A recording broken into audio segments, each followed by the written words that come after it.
اعوذ باللہ من الشیطان اللعین الرجیم بسم اللہ الرحمن الرحیم حسبنا اللہ ونعم الوکیل نعم المولا ونعم النصیر رب اشرح لی صدری ویسر لی امری واحلل عقدۃ من لسانی یفقہوا قولی الحمد للہ رب العالمین والصلاة والسلام علی رسولہ الانام مولانا و مولا الکونین امام القبلتین جد الحسن والحسین ابی القاسم محمد وعلی اہل بیتہ الطیبین الطاہرین المعصومین المظلومین ولعنت اللہ علی اعدائہم اجمعین من یوم ظلمہم و عداوتہم الی لقاء یوم الدین اما بعد فقد قال رسول اللہ صلی اللہ علیہ وآلہ وسلم ذکر علی عبادہ درود پڑھ دے محمد والے بزرگان مذہب و ملت برادران ایمانی امیر المومنین کے فضائل امام حسین علیہ السلام کی زبانی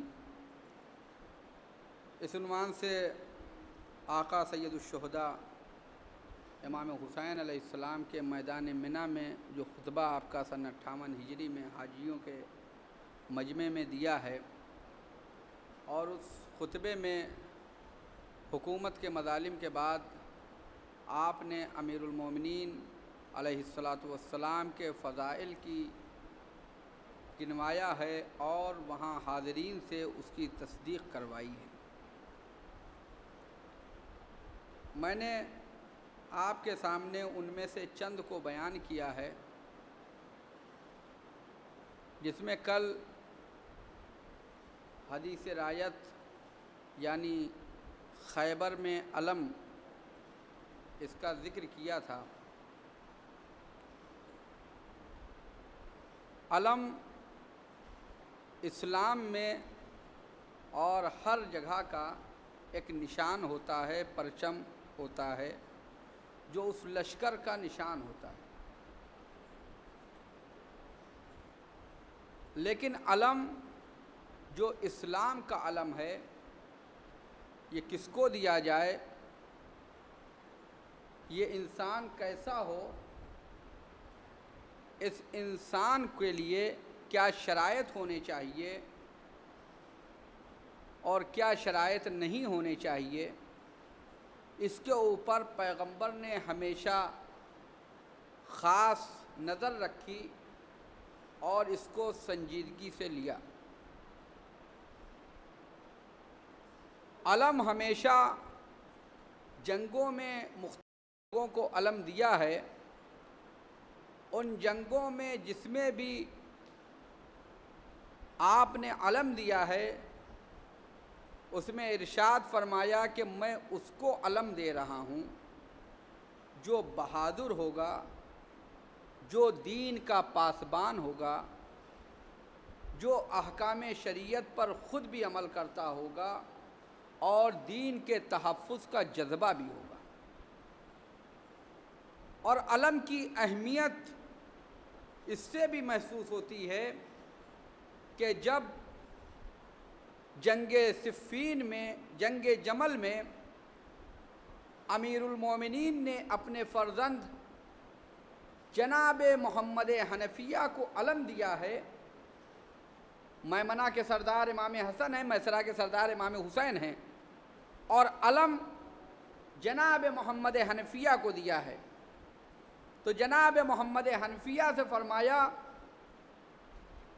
یعنی علمدار کے شرائط امام بتا رہے ہیں، اپنے بیٹے محمد حنفیہ کو کہا، کیا ہے محمد حنفیہ؟ دشمن کی طرف بڑھتے رہنا،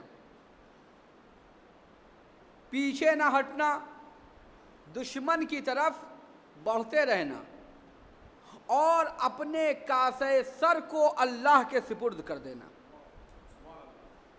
اپنے کاسے سر کو اللہ کے سپرد کر دینا، یعنی علمدار وہ ہوگا جو دین کا خود بھی پابند ہوگا اور اس کے اندر یہ جذبہ ہوگا کہ دین کی حفاظت کر سکے،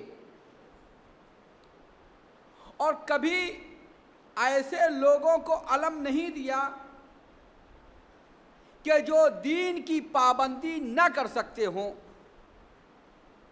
اور اگر کبھی خیبر جیسے حالات میں پیغمبر نے بعض اوقات بعض لوگوں کو دیا بھی تاکہ رہتی دنیا تک یہ بات سمجھ میں آ جائے کہ کوئی یہ نہ کہے کہ ہمیں موقع نہیں ملا، موقع دے دیا لیکن وہ اپنی علمداری کے فرائض کو ادا نہ کر سکے، لہذا وہ چلے آئے۔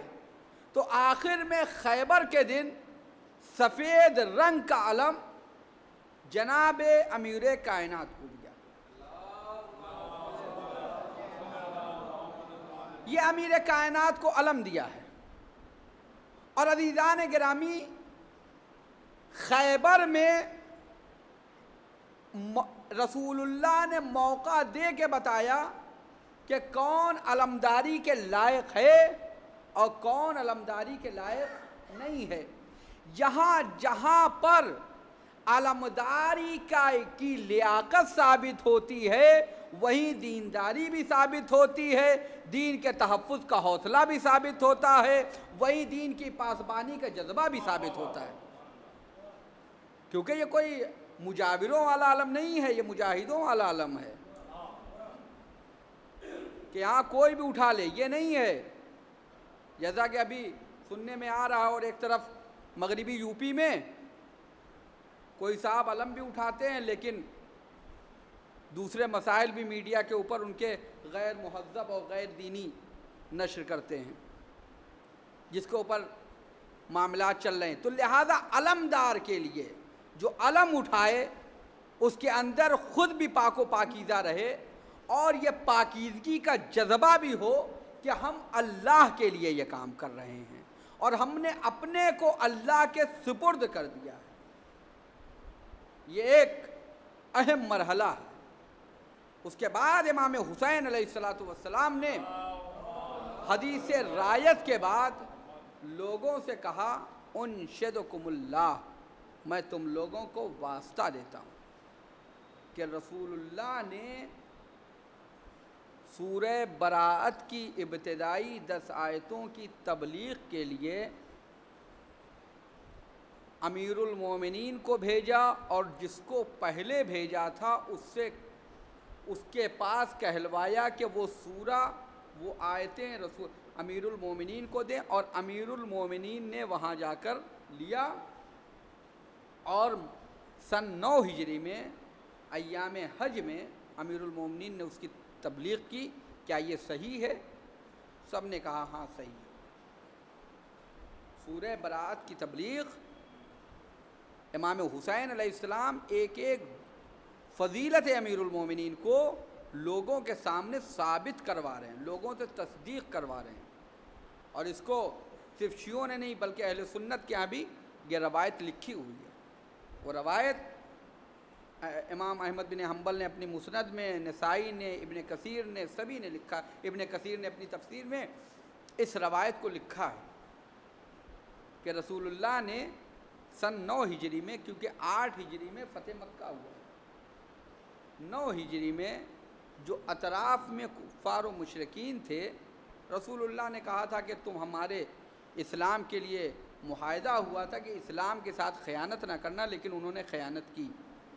اور اس زمانے میں جو حج کا طواف ہوتا تھا وہ برہنہ ہو کر حج کا طواف ہوتا تھا، کعبے کا طواف برہنہ ہو کے ہوتا تھا، لہذا ان تمام چیزوں کو پاک کرنے کے لیے اور کفار و مشرکین کو وہاں سے نکال تو دیا تھا مشرکین کو، لیکن وہ ایام حج میں آتے تھے، تو یہ ایک اعلان کرنا تھا کہ اللہ اور اس کا رسول مشرکین سے بری ہیں، یعنی وہ براءت کرتے ان سے۔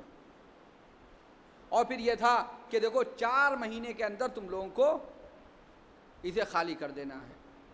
اس اطراف میں، یا تو اسلام لے آنا ہے، اور اگر اسلام نہیں لاتے ہو تو پھر مکے میں تمہارا آنا ممنوع ہو جائے گا۔ اور پھر اس کے بعد یہ بھی اعلان کرنا تھا کہ کوئی بھی برہنہ کعبے کا طواف نہیں کرے گا، کعبے کا طواف کوئی برہنہ ہو کر نہیں کرے گا، یہ تمام چیزیں منع کرنی تھیں۔ رسول اللہ نے یہ آیتیں دیں اور کہا جائیے آپ۔ بعض کہتے ہیں اکیلے گئے، اور بعض روایتیں کہتی کہ نہیں دونوں ساتھ میں گئے۔ ادھر رسول اللہ نے بھیجا، وہ لوگ کسی مقام تک پہنچے تھے کہ امیر المومنین کو بلایا، امیر المومنین کو بلایا۔ اب جب امیر المومنین کو بلایا تو امیر المومنین سے کہا کہ تم جاؤ، اور تیز رفتار اونٹنی ان کو دی اپنی، اور کہا اس پہ بیٹھو اور اس کے ذریعے سے تم جاؤ، وہ لوگ جہاں بھی ملیں ان سے سورہ لینا اور تم جا کے تبلیغ کرنا۔ یہ لوگ میقات جو جوحفہ ہے حج کا، جہاں سے عمرہ مفردہ کا، عمرہ حج تمتع کا جہاں پہ احرام باندھا جاتا ہے، میقات پہ جوحفہ پہنچے امیر المومنین، اور وہاں پر دیکھا یہ لوگ ہیں، ان سے کہا، رسول اللہ نے کہا وہ سورہ ہمیں دو، ہم جا رہے ہیں تبلیغ کرنے کے لیے، اور تم لوگ رسول کے پاس واپس جاؤ۔ یہ پجمردہ ہو کر کہ کم از کم ایک موقع تھا، خیبر میں شجاعت نہیں ہو پائی، دوسرے مقامات پہ کوئی مسئلہ نہیں تھا، لیکن کم از کم ایک تبلیغ کا مسئلہ تھا، یہاں تلوار نہیں چلانی تھی، یہاں صرف حاجیوں کے بیچ میں، کفار و مشرکین کے بیچ میں کھڑے ہو کے بولنا تھا، 10 آیتوں کی تلاوت کرنی تھی۔ لیکن آپ یہ نہ سوچئے گا کہ یہ جو آیتوں کی تلاوت کرنی تھی، کہ آپ ہندوستان کا تو شیعہ بھی عربی نہیں سمجھتا ہے، کہ آپ کچھ بھی عربی میں کہتے رہیے کوئی کچھ سمجھے گا ہی نہیں، یہ عربوں کے بیچ میں بولنا تھا،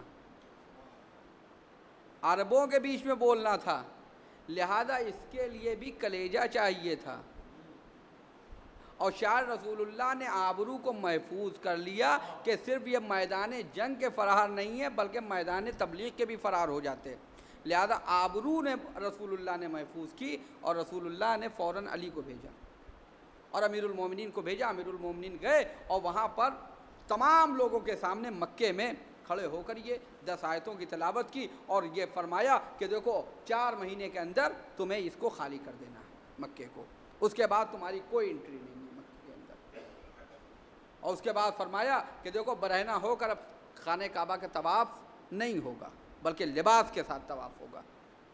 یہ تمام چیزیں بیان کر دی اور چلے آئے۔ روایت کہتی ہے کہ رسول اللہ نے بھیج تو دیا، رسول اللہ نے بھیج تو دیا، لیکن یہ آئے فوراً، یا رسول اللہ کیا میرے سلسلے میں کوئی چیز تو نہیں نازل ہو گئی ہے آیت؟ یا رسول اللہ میرے سلسلے میں کچھ نازل تو نہیں ہوا ہے، آپ نے مجھے دیا تھا اور پھر آپ نے علی کو بھیج دیا۔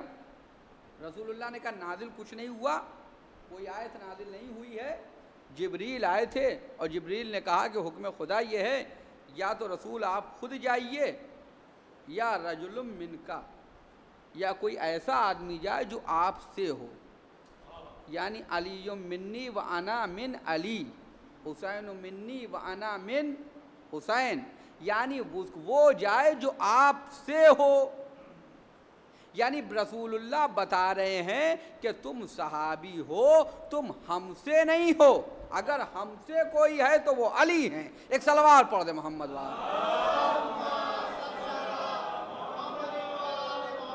تو رسول اللہ کے پاس آئے یہ لوگ، اور اس کے بعد رسول اللہ نے امیر المومنین کو بھیج تو دیا، لیکن صحابہ نے دیکھا کہ رسول اللہ کے چہرے پہ تھوڑی آثار غم و غصہ ہے، کچھ آثار ہیں غمگینی کی، افسردگی کے۔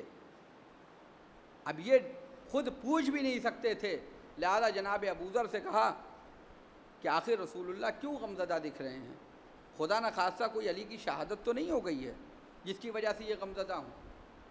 جناب ابوذر پہنچے، کہا کہ یا رسول اللہ آپ کے چہرے پہ آثار غم ہیں، آپ غمگین ہیں، آخر وجہ کیا ہے؟ آخر وجہ کیا ہے؟ آپ کیوں غمگین ہیں؟ اصحاب کو تشویش ہو رہی ہے کہیں علی شہید تو نہیں کر دیے گئے ہیں؟ کہیں علی شہید نہیں ہوئے ہیں، لیکن علی کے فراق میں غم زدہ ہوں۔ توجہ چاہتا ہوں، یعنی رسول اللہ یہ بتانا چاہتے ہیں کہ علی مجھ سے ہے، میں علی سے ہوں، اور اس کے بعد یہ بھی بتا رہے ہیں کہ اگر رسول اللہ سے علی دور ہو جائیں تو رسول اللہ غمزدہ ہو جائیں گے، اگر سفر پہ چلے جائیں تو غمزدہ ہو جائیں گے۔ جناب ابو ذر کہتے ہیں کہ میں مکے کی طرف چلا اور راستے میں دیکھا امیر المومنین چلے آ رہے ہیں، امیر المومنین کو میں نے دیکھا، امیر المومنین سے ملاقات کی اور میں نے کہا کیا ہوا؟ امیر المومنین نے کہا رسول اللہ نے جو حکم دیا تھا میں نے اس کی اطاعت کی ہے اور وہ تمام چیزیں نافذ کر دی ہیں۔ عزیزو آپ یہ بتائیے، سن 8 ہجری میں فتح مکہ ہو گئی تھی، مکے میں حکومت کس کی ہے؟ رسول اللہ کی ہے، رسول اللہ کی حکومت ہے۔ پولیس کس کی لگی ہوئی ہے؟ رسول اللہ کی ہے۔ گورنر کون ہے؟ رسول اللہ کا گورنر ہے، سب ہے۔ رسول اللہ ایک قاصد بھیج کے بھی وہاں کے گورنر کے ذریعے سے بھی یہ کام کرا سکتے تھے۔ نہیں، یہ اہمیت بتا رہے ہیں، مسئلے کی اہمیت بتا رہے ہیں کہ مقام مقدس کی جب طہارت کا مسئلہ آئے گا، حرم الہی کی طہارت کا مسئلہ آئے گا، تو اب اس طہارت کے مسئلے میں ایسے ہی نہیں بلکہ اس کو سنجیدگی سے لینا پڑے گا، ایک۔ اور دوسری بات ہے کہ کون اس کا اہل ہے،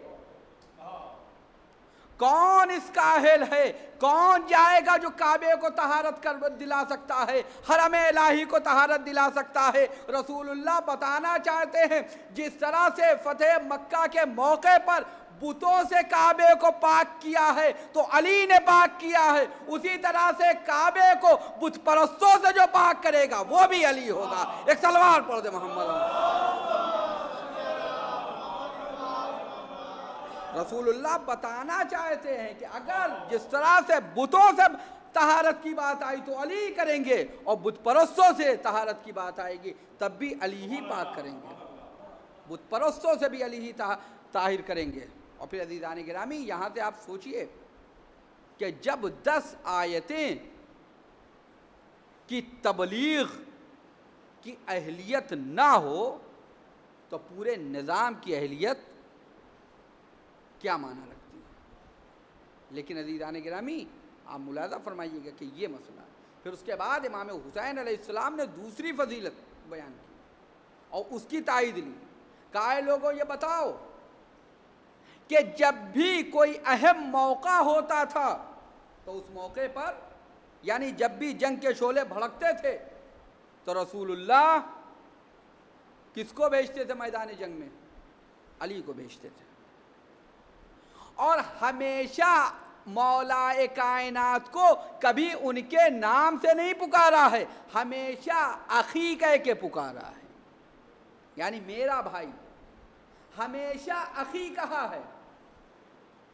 کہاں یہ بات صحیح ہے کہ رسول اللہ نے جب بھی کوئی مرحلہ آیا، جنگ کا مرحلہ آیا، کوئی بھی سخت حالات ہوئے تو جس کو سب سے پہلے میدان میں بھیجا ہے تو وہ امیر المومنین ہیں، اور امیر المومنین کو ہمیشہ اخی کہہ کے خطاب کیا ہے، میرا بھائی، اپنا بھائی کہہ کے خطاب کیا ہے۔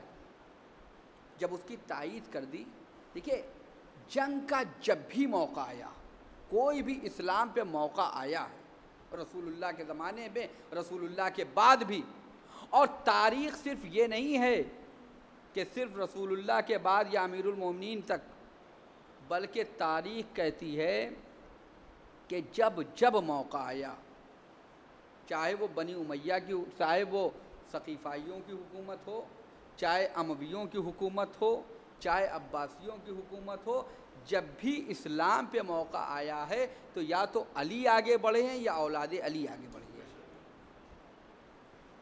یا علی آگے بڑھے ہیں یا اولاد علی آگے بڑھی ہے، اس کے علاوہ کسی نے اسلام کی پاسبانی نہیں کی ہے۔